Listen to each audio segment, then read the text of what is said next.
یہ آپ سب سے سوال ہے، یہ آپ سب سے سوال ہے، میں اپنے گریبان میں، آپ اپنے گریبانوں میں جھانکیے۔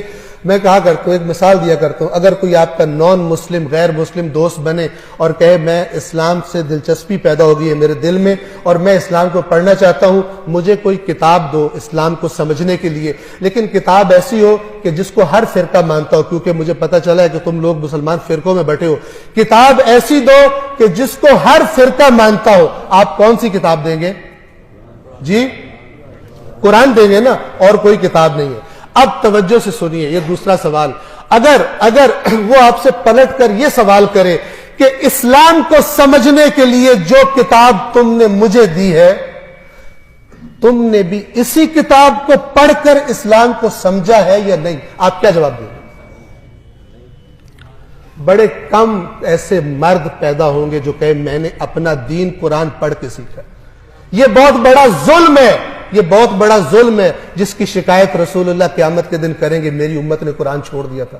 کسی کے پاس کوئی ایکسکیوز نہیں ہوگی، میں تو فلانا مولانا صاحب کی بات سنی تھی، میں نے فلانا، اللہ کہے گا میں ہر مولانا سے بڑا تھا، تم نے میری بات کیوں نہیں پڑھی، تم نے میری کتاب کیوں نہیں پڑھی؟ اگر گمراہ ہوئے ہو میری کتاب سے دور رہ کر، اس کے ذمہ دار تم خود ہو۔ یہ میرا رسول تمہاری یہی شکایت کر رہا ہے کہ میری قوم نے قرآن کو چھوڑ دیا تھا، میری قوم نے قرآن کو چھوڑ دیا تھا۔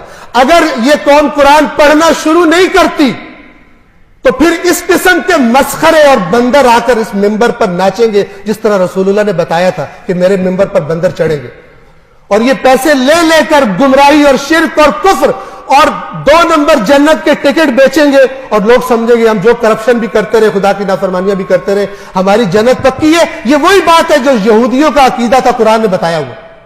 کرپٹ تھے، سمجھتے تھے ہم جنت میں جائیں گے، غیر ذمہ دار ہو گئے، رسول اللہ کے منکر ہو گئے، سمجھتے تھے ہم جنت میں جائیں گے۔